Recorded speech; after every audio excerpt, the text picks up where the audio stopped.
Kita akan masuk di 1 Zulhijjah. Ini hari-hari emas. Jangan sampai luput karena datangnya cuma setahun sekali. Bismillahirrahmanirrahim. Alhamdulillahil qail. Segala puji bagi Allah Subhanahu wa taala yang telah berfirman, "Inna iddatash syuhuri indallahi 12 syahran fi kitabillah. Yawma khalaqas samawati wal arda minha arba'atun hurum. Dzalikad dinul qayyim. Fala tadlimu fihinna anfusakum wa qatilul musyrikina kaffatan kama yuqatilunakum kaffa wa'lamu annallaha ma'al muttaqin." Sesungguhnya di sisi Allah Subhanahu wa taala ada 12 bulan semenjak diciptakannya langit dan bumi. Dan di antara 12 bulan itu ada 4 bulan yang dimuliakan. Itulah ajaran agama yang lurus. Maka jangan pernah kalian menzalimi diri kalian di 4 bulan itu. Dan perangilah orang-orang musyrik secara keseluruhan sebagaimana mereka memerangi kalian. Dan ketahuilah Allah selalu bersama dengan orang yang bertakwa. Walhamdulillahil qail. Segala puji juga bagi Allah yang telah berfirman, wal fajri walayalin ashrin wasyaf'i wal watr. Dan demi subuh serta 10 malam berturut-turut sebelum subuh itu, serta kejarlah hari ke-8 dan hari ke-9-nya. Wassalatu wassalamu at-tammaini ala Rasulillahi sallallahu alaihi wasallam al-qail. Juga kita panjatkan salam hormat kita penuh dengan cinta dan kerinduan kepada Nabi Muhammad sallallahu alaihi wasallam yang telah bersabda, "Ma min ayyamin al-amalu salihu fihi ahabbu ila Allah min hadhil ayyam, ya'ni al-ashr." Tidak ada hari-hari sepanjang tahun di mana setiap amal salih yang dikerjakan lebih Allah cintai dibandingkan yang dikerjakan di 10 hari awal bulan Zulhijjah. Qalu walal jihadu fi sabilillah ya Rasulullah. Para sahabat mengatakan, jihad pun di jalan Allah wahai utusan Allah belum bisa mengalahkan amal-amal yang dikerjakan di 10 awal bulan Zulhijjah. Qala walal jihadu fi sabilillah. Maka Nabi SAW bersabda, jihad pun di jalan Allah belum bisa mengalahkan. Illa rajulun kharaja binafsihi wa malihi wa lam yarji bidzalika bisyai. Kecuali seseorang yang keluar berperang berjihad, membawa seluruh harta dan jiwanya, kemudian dia tidak membawa pulang keduanya. Asyhadu an la ilaha illallah wahdahu la syarika lah. Wa asyhadu anna Muhammadan abduhu wa rasuluh.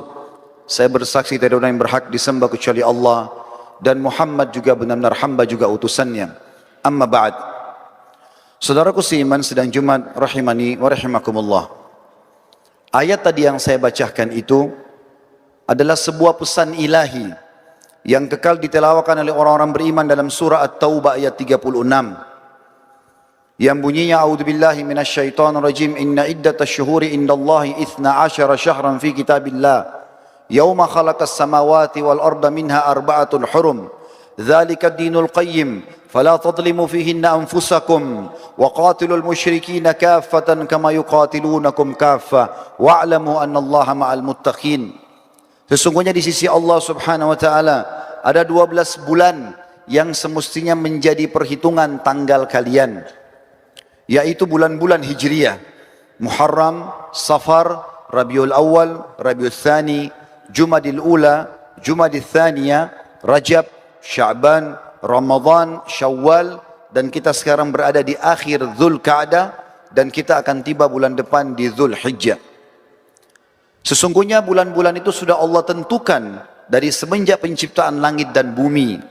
Di antaranya ada 4 bulan yang dimuliakan. Makna dimuliakan, saudaraku seiman, adalah dijelaskan oleh salah satu penafsir yang masyhur, Imam Qurtubi rahimahullah, dalam kitab beliau Tafsir Ahkam Quran. Pada saat menjelaskan At-Taubah 36, beliau mengatakan yang dimaksud dengan dimuliakan seperti dimuliakannya Mekah dan Madinah. Dua ini dikenal dengan wilayah Haramain, 2 tempat yang dimuliakan. Maka setiap amal saleh yang dikerjakan di sana akan dilipat gandakan pahalanya, dan setiap dosa yang dilaksanakan atau dilakukan di sana akan dilipat gandakan hukumannya. Sampai Hasan Basri rahimahullah mengatakan 1 dirham yang dikeluarkan di Mekah menyamai pahala solat yang 100.000. Maka 1 dirham di Mekah sama dengan 100.000 dirham. Sebagaimana sholatnya juga begitu. Imam Qurtubi berkata rahimahullah, bulan-bulan juga yang 4 ini dimuliakan oleh Allah, menandakan semua amal soleh yang dikerjakan di 4 bulan ini, pahalanya lebih banyak daripada bulan-bulan yang lain. Dan kalau seseorang melakukan dosa, maka akan dilipat gandakan hukumannya. Mungkin muncul pertanyaan kecil saudaraku seiman di benak kita. 4 bulan itu apa saja? Dijelaskan oleh baginda Nabi alaihi salatu wassalam di dalam hadis sahih riwayat Al-Hakim dalam kitab Mustadraknya. Beliau mengatakan Rajabun madarun baina Jumadi wa Sya'ban wa thalathu mutawaliyat Dzulqa'dah, Dzulhijjah wa Muharram. 4 bulan itu adalah bulan Rajab yang terhimpit antara bulan Jumadi dan bulan Sya'ban, bulan ke-7 dari bulan-bulan Hijriah. Kemudian ada 3 bulan berurutan kata Nabi SAW. Dzulqa'dah, kita sekarang berada di tanggal 21 Dzulqa'dah. Dzulhijjah bulan depan, dan juga Muharram. Artinya saudaraku seiman, kita ini sekarang sedang berada di bagian bulan-bulan dari 4 yang Allah muliakan. Setiap amal soleh yang kita kerjakan di sini, yang sudah jelas ada tuntunan wahyu Al-Quran dan sunnahnya, solat 5 waktu, solat sunnah, puasa wajib, puasa sunnah puasa sunnah, kemudian juga zikir, membaca Al-Quran, ziarah ya, orang tua atau ziarah kuburan, atau jenguk orang sakit, apa saja yang merupakan ibadah, maka akan dilipat gandakan pahalanya. Begitu juga dengan dosa yang dikerjakan, maka akan dilipat gandakan hukumannya. Banyak di antara kaum muslimin menyibukkan diri beribadah di bulan Ramadan, dan itu sangat bagus, karena Ramadan juga bulan yang dimuliakan. Tetapi masih banyak di antara kita yang belum memahami ternyata selain Ramadan, ada juga bulan-bulan lain yang tetap juga dilipat gandakan pahala. Dan kita sekarang berada di salah satunya, bulan Dzulqa'dah. Dan insya Allah dalam 8-9 hari ke depan, kita akan masuk lagi di bulan yang setelahnya Dzulhijjah, dan kita akan masuk lagi setelahnya bulan Muharram. Allah mengatakan itulah ajaran agama yang lurus. Maka jangan pernah kalian menzalimi diri kalian di 4 bulan itu secara khusus. Makna zalim adalah berbuat dosa. Karena sudah dijelaskan tadi oleh Imam Qurtubi akan dilipat gandakan hukumannya bagi pelaku dosa. Dan perangilah orang-orang musyrik secara keseluruhan, sebagaimana mereka memerangi kalian. Makna ini adalah pernah ada larangan Allah subhanahu wa ta'ala untuk berperang di 4 bulan ini. Di awal-awal Islam, bulan Rajab, bulan Dzulqa'dah, bulan Dzulhijjah dan bulan Muharram dilarang kita berperang. Tapi setelah turun ayat, setelah 4 ayat atau 4 bulan ini dijelaskan, perangilah orang-orang musyrik secara keseluruhan. Sebagaimana mereka memerangi kalian, artinya tidak dibatasi lagi. Bulan manapun dari 12 bulan kalian boleh berperang selama itu dibutuhkan. Dan ketahuilah Allah selalu bersama dengan orang-orang yang bertakwa. Saudaraku seiman, dari 4 bulan ini, saya akan kerucutkan bahasan karena di khutbah Jumat dan waktu terbatas, kita akan fokus membahas 1 bulan saja. Saya akan langkahi bulan Rajab, bulan Dzulqa'dah, dan bulan Muharram. Tapi kita akan fokus ke bulan Dzulhijjah, yang kurang lebih akan kita masuk 8 hari atau 9 hari dari hari kita sekarang. Mungkin muncul pertanyaan lagi saudaraku seiman, kenapa harus hanya fokus bulan Dzulhijjah? Karena memang bulan ini, umumnya ulama mengatakan kalau ada bulan yang bisa menyaingi Ramadan, itu adalah bulan Dzulhijjah. Apa sebabnya? Allah telah menyebutkan dalam surah Al-Fajr. Surah Al-Fajr ini teman-teman sekalian, Allah sebutkan di 3 ayat pertamanya. Tadi sudah saya bacakan di pembukaan khutbah ini. A'udzu billahi minasyaitonir rajim. Bismillahirrahmanirrahim. Wal fajri walayalin ashrin wasyafi'i wal watr. Demi waktu subuh, Allah bersumpah atas nama subuh itu, dan 10 malam berturut-turut sebelumnya, serta hari ke-8 dan hari ke-9-nya. Sebelum saya jauh masuk ke tafsir daripada ayat ini, kita akan menjelaskan dulu atau menyampaikan terlebih dahulu sebuah hadis Bukhari. Juga sudah saya bacakan di awal pembukaan khutbah, di mana pimpinan kita dan guru kita semua, suri tauladan orang-orang beriman Nabi besar Muhammad sallallahu alaihi wasallam telah bersabda, "Ma min ayyamin al-amalu salihu fihi ahabbu ila Allah min hadhil ayyam, ya'ni al-ashr." Tidak ada hari-hari sepanjang tahun di mana semua jenis amal saleh, mau wajib atau sunnah, lebih Allah cintai Makna Allah cintai lebih besar pahalanya, lebih afdal, ya. Dan ini lebih mudah mendekatkan diri kepada Allah Subhanahu wa taala dibandingkan semua jenis amal saleh yang dikerjakan di 10 awal bulan Zulhijjah. Maka para sahabat penasaran, lalu mereka bertanya, "Walal jihadu fi sabilillah ya Rasulullah?" Bagaimana dengan berperang di jalan Allah? Meninggalkan istri, meninggalkan anak, meninggalkan pekerjaan, pergi ke medan perang, bisa dibunuh oleh musuh, bisa dipotong tangannya, bisa tertawan, bisa disakiti. Apakah itu juga belum bisa mengalahkan amal walaupun sunnah yang dikerjakan di 10 awal bulan Zulhijjah? Maka apa jawaban baginda Nabi SAW? Walal jihadu fi sabilillah. Jihad pun di jalan Allah belum bisa menyamai pahala walaupun amal sunnah yang dikerjakan di 10 awal bulan Zulhijjah. Lalu beliau menutup hadisnya sambil mengatakan, illa rajulun kharaja bi nafsihi wa malihi wa lam yarji bidzalika bi syai'. Kecuali satu keadaan, kalian bertanya kepadaku tentang masalah orang berjihad atau apalah jihad, maka aku akan jelaskan. Pahala jihad yang bisa mengalahkan amal sunnah di 10 awal Zulhijjah itu adalah kalau seseorang keluar membawa seluruh hartanya. Dia punya tabungan 1 miliar, dibawa semua ke medan perang untuk beli senjata, membiayai perang dan jihad di jalan Allah. Dia pun membawa jiwanya, lalu dia tidak membawa pulang keduanya. Artinya hartanya habis diinfakkan semuanya, dia pun terbunuh mati syahid, barulah sama pahalanya dengan amal sunnah yang dikerjakan di 10 awal bulan Zulhijjah. Garis bawahi saudaraku seiman, hari ini kita 21 Zulqa'dah. Artinya 9 hari dari sekarang, kurang lebih kalau saya tidak salah tanggal 11 ya, atau tanggal 11 dari Agustus ini, karena kita Idul Adha kurang lebih tanggal 22 Agustus, maka tepatnya nanti 11 Agustus kita akan masuk di 1 Zulhijjah. Ini hari-hari emas, jangan sampai luput karena datangnya cuma setahun sekali. Kita kembali kepada tafsir surah Al-Fajr. Untuk menjelaskan surah Al-Fajr, teman-teman, saya akan susunkan beberapa amal yang sangat ditekankan di 10 awal Zulhijjah. Puncak daripada amal ibadah di sini adalah ibadah haji. Karena ibadah haji dikerjakan dari tanggal 8 Zulhijjah sampai 13 Zulhijjah. 6 hari ini adalah 6 hari ibadah haji. Dari 6 hari ini ada 2 hari hukumnya sunnah, ada 4 hari hukumnya wajib. Yang sunnah hari pertama tanggal 8 Zulhijjah, dan hari terakhir tanggal 13 hari terakhir hari tasyrik. Ini sunnah. Tanggal 8 dikenal dengan hari tarwiyah. Makna tarwiyah dalam bahasa Arab adalah orang membawa air lalu menyiramnya di padang pasir sehingga padang pasir itu dari panas menjadi dingin. Itu bahasa Arabnya tarwiyah. Dinamakan tarwiyah karena di lokasi Mina pada saat jemaah haji masuk tanggal 8 Zulhijjah, di zaman dulu itu kering sekali. Bahkan sampai sekarang masih terlihat padang pasir dan juga panas, maka dinamakan dengan tarwiyah. Jemaah haji disunnahkan masuk hari tarwiyah ke Mina, kemudian mereka memakai baju ihramnya, sholat duhur asar jamak qasar takdim, kemudian mereka duduk berzikir, beribadah, mendengarkan ceramah sampai maghrib dan isya. Mereka juga menjamak maghrib sama isya, ditakdim isya di waktu maghrib, kemudian di qasar waktu atau sholat isyanya saja jadi 2 rakaat. Menginap sampai besok pagi tanggal 9 Zulhijjah, ini dikenal dengan hari Arafah. Jemaah haji pergi ke Arafah, kemudian mereka ibadah di situ dari waktu duha, duhur asar mereka jamak qasar takdim, kemudian mereka tiba sampai maghrib. Solat maghribnya sunnahnya ditakhir, diterlambatkan di daerah Muzdalifah.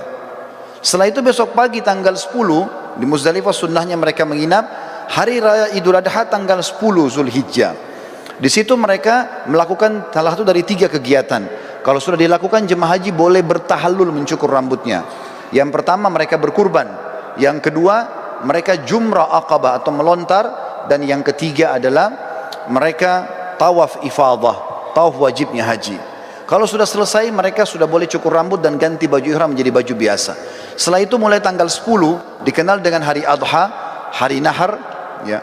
Itu kemudian mereka nginap di Mina sampai tanggal 12. Kalau mau nafar awal, yang pertama meninggalkan dulu ya, bisa keluar dari Mina setelah itu menyelesaikan haji, atau kalau yang mau nafar thani tetap tinggal sampai tanggal 13-nya. Di sini mereka jumrah kecil, sedang, besar, atau jumrah sugra, wusta dan kubra. Setelah itu baru selesai hajinya. Ini ringkasan ibadah haji. Dan teman-teman tentu tidak asing dengan keutamaan haji. Yang sangat mulia adalah hadis Nabi SAW, siapa yang haji tidak rafath. Tidak rafath itu tidak mengucapkan kalimat syahwat kepada selain pasangan halalnya. Cinta, rindu, sayang kepada selain pasangan istri atau selain suami. Siapa yang haji tidak rafath, tidak fusuk, berbuat kejahatan. Masuk dalam fusuk juga adalah memeluk, salaman, ciuman dengan selain mahramnya. Kemudian tidak jidal, berdebat-debat dan bertengkar di musim haji, maka dia akan pulang seperti baru dilahirkan oleh ibunya. Juga sabda Nabi SAW dalam hadis Bukhari Muslim, dua-duanya hadis sahih, yang tadi juga yang sebelumnya hadis Bukhari Muslim, kata Nabi SAW, umrah ke umrah pengampunan dosa di antara keduanya, dan haji mabrur yang mengikuti syarat dan rukunnya tidak ada balasan kecuali surga. Ini puncak ibadah. Ibadah yang kedua, saudaraku seiman, adalah bagaimana seseorang berpuasa selama 9 hari dan sholat malam selama 9 malam itu. Kok bisa? Dari mana dalilnya? Surah Al-Fajr tadi. Allah berfirman, saya ulangi kembali ayatnya, A'udzubillahi minasyaitonirrajim wal fajr. Demi waktu subuh. Saya tafsirkan sekarang.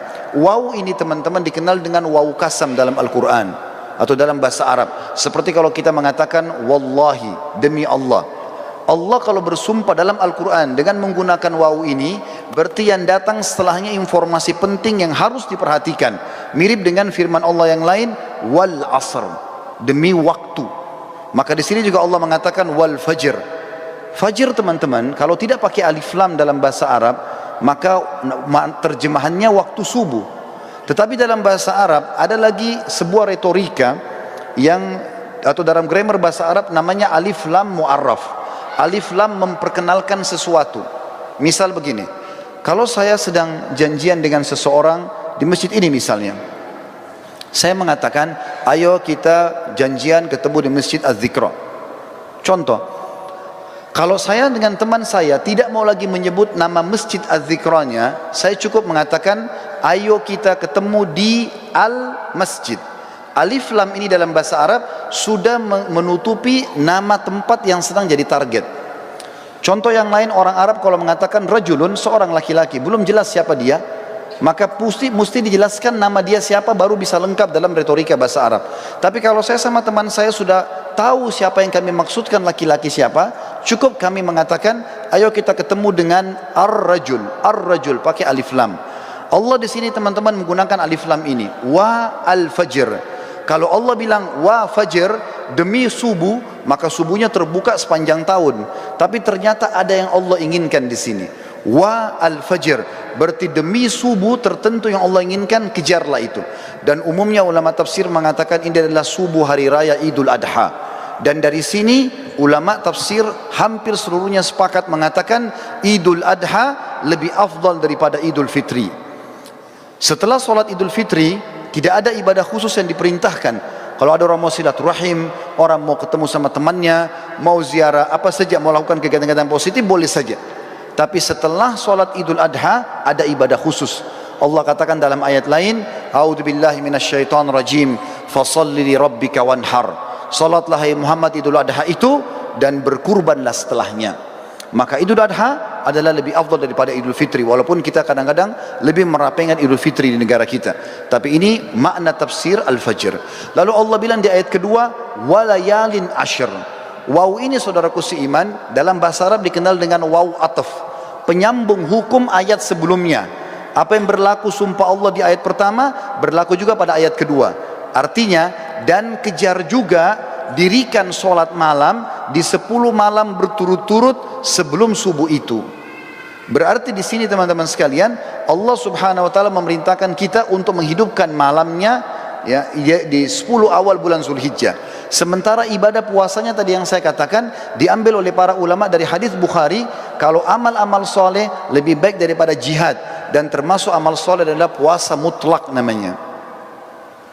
Kemudian Allah tekankan masalah haji di ayat ketiga, wasyaf'i wal watar, dan fokuslah ibadah di tanggal 8 dan tanggal 9. Maksudnya 8 hari tarwiyah tadi dan 9 hari Arafah. Saudaraku seiman, di sini berpuasa dan juga sholat malam dianjurkan karena ada surah Al-Fajr tadi. Ibadah yang selanjutnya yang sangat ditekankan adalah berkurban. Dan ini diikutkan dengan solat Idul Adha sebelumnya.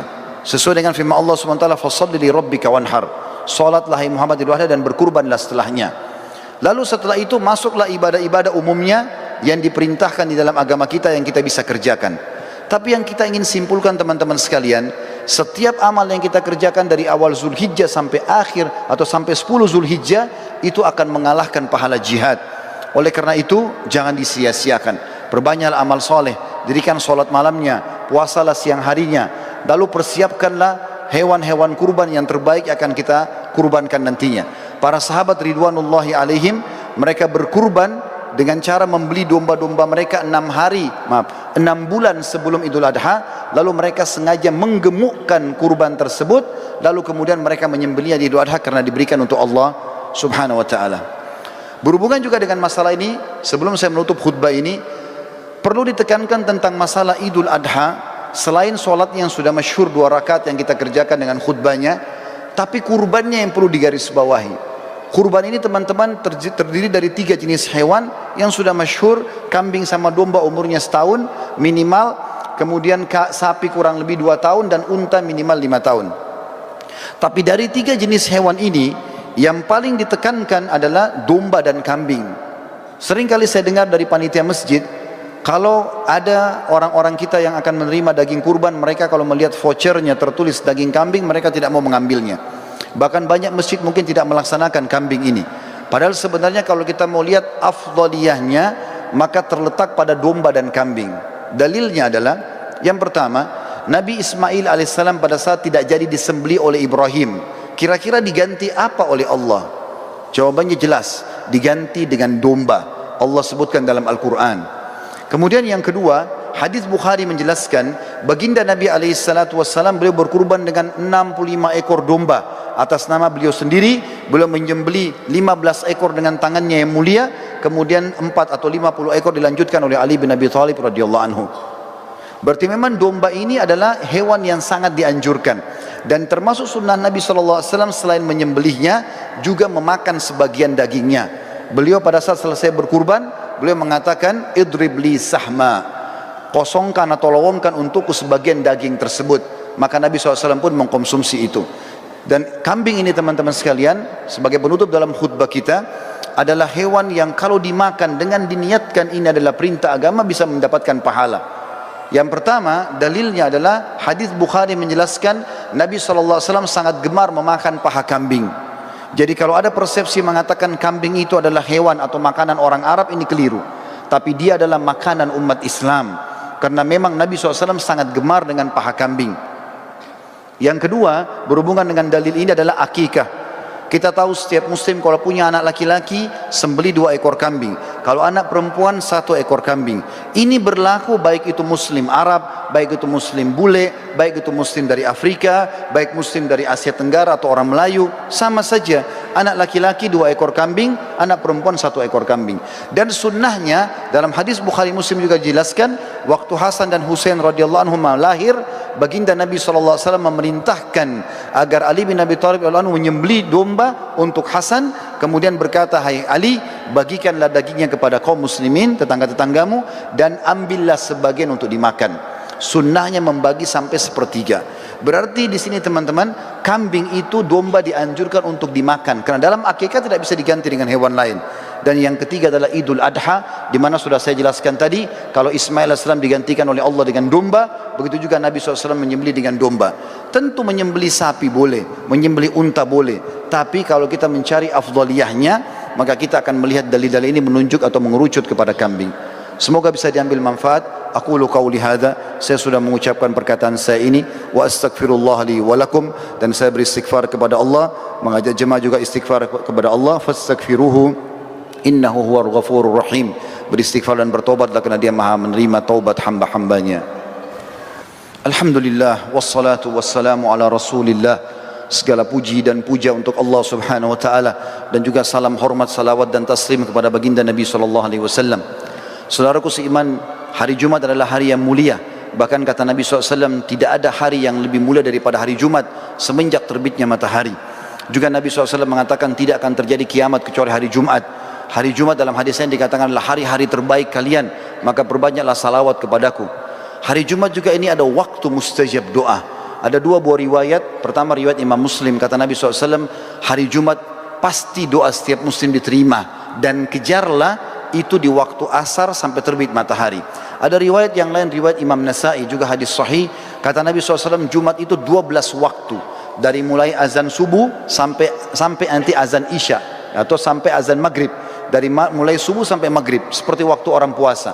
Kejarlah di situ doa-doa, karena Allah akan menerima doa-doanya. Dan fokuslah berdoa pada saat khatib atau imam sedang berada di mimbar, di khutbah kedua sebelum diqomahkan sholat. Maka jangan kita sia-siakan dua waktu mulia ini. Mari kita hadirkan hati dan pikiran kita untuk berdoa kepada Allah Subhanahu wa taala. Dan insya-Allah sebentar selepas asar sampai maghrib juga kita menyampaikan hajat-hajat kita kepada Sang Pencipta Allah. Dan ingatlah saudaraku seiman, doa yang paling afdal, permintaan paling afdal kepada Allah adalah doa kalau kita meminta agar dipertahankan nikmat yang sedang ada. Lebih afdal seseorang muslim meminta agar kesehatannya dipertahankan daripada sudah sakit baru minta disembuhkan. Lebih afdal orang yang sudah kaya minta kekayaannya dipertahankan daripada dia sudah bangkrut baru dia minta berikan jalan keluar. Walaupun dua-duanya baik, maka tidak ada alasan untuk tidak berdoa kepada Allah Subhanahu wa taala. Alhamdulillahirabbil alamin. Kami memujimu ya Allah sebagaimana layak Kau dipuji sebagai pencipta. Kami yakin Engkau sedang melihat kami kerana Engkau maha melihat. Engkau mendengar kami kerana Engkau maha mendengar. Dan Engkau mengetahui seluruh niat dan gerak-gerik kami kerana Engkau maha mengetahui. Kami yakin tidak ada sekutu bersamamu ya Allah. Kami yakin Engkau lah satu-satunya Raja, Pencipta, Pemilik, Penguasa. Maka izinkan kami memujimu sebagaimana layak Kau dipuji sebagai Raja. Dan kami mengucapkan salam hormat kami penuh dengan cinta dan rindu kepada orang yang telah Engkau utus kepada kami sehingga menjadi pemimpin kami, Nabi kami Muhammad sallallahu alaihi wasallam. Ya Allah, kami tidak berkumpul di masjid ini, di tempat yang mulia ini, kecuali hanya ikhlas ingin menjalankan perintah-Mu. Terimalah amal ini dengan pahala yang sempurna. Dan kami memohon kepadamu ya Allah, terima seluruh niat, seluruh fikiran, seluruh gerak-gerik kami yang kami niatkan ibadah dengan pahala yang sempurna, baik yang sudah kami kerjakan, yang sedang kami kerjakan, dan akan kami kerjakan sampai menjelang ajal dan nanti. Ya Allah, kami hamba-hambamu yang bersimpu di hadapanmu penuh dengan dosa dan kesalahan. Kami tidak luput dari kesalahan dan kekeliruan, tetapi Engkau maha pengampun ya Allah. Maka gantilah seluruh dosa-dosa kami, dosa-dosa kedua orang tua kami, seluruh kerabat kami, bahkan seluruh muslimin dan muslimat, mukminin dan mukminat menjadi pahala. Ya Allah, kami keluhkan keadaan saudara kami di mana mereka tertindas, di Palestina, di Myanmar, di Syria, di Irak, di Yaman, dimanapun mereka berada. Ya Allah, tolonglah mereka, ikhlaskan niat mereka, terima para syuhada mereka, terimalah seluruh pengorbanan mereka dan menangkan mereka dari musuh-musuh mereka, serta ikut sertakan kami bersama mereka di pahala, baik dengan doa, dengan harta juga dengan jiwa kami. Dan ya Allah, hancurkanlah semua orang yang menginginkan keburukan bagi Islam dan muslimin. Kami memohon kepadamu ya Allah, makmurkanlah negeri kami Indonesia ini, jadikan negeri kami aman, tentram, karuniakan kami pemimpin-pemimpin yang adil, muslim, yang beriman kepadamu, sehingga menyebarkan keadilan dan kesejahteraan di antara masyarakat. Serta alihkanlah dari kami semua pemimpin yang zalim, yang tidak memberikan hak-hak masyarakat dan tidak takut kepadamu. Rabbana atina fid dunya hasanah wa fil akhirati hasanah wa qina adzaban nar wa adkhilnal jannata ma'al abrar ya aziz ya ghaffar ya rabbal alamin. Wa sallallahu nabiyana Muhammadin walhamdulillahi rabbil alamin. Inna Allah ya'muru bil adli wal ihsan. Sadarilah saudaraku seiman, Allah selalu menyuruh kita berbuat kebaikan dan keadilan. Wa yanha 'anil fahsya'i wal munkari wal baghi. Allah sangat melarang perbuatan keji, kemungkaran dan maksiat. Ya'idukum la'allakum tadhakkarun. Itu peringatan dari Allah, jadikan sebagai pegangan hidup kalian. Fadhkurullahal azim yadhkurkum. Ingatlah selalu Allah, Allah akan ingat kepada kalian. Washkuruhu ala ni'ami yazidkum. Syukuri nikmatnya, dia pasti akan tambah. Wala dzikrullahi akbar. Mengingat Allah adalah amal yang besar. Wa aqimis salat.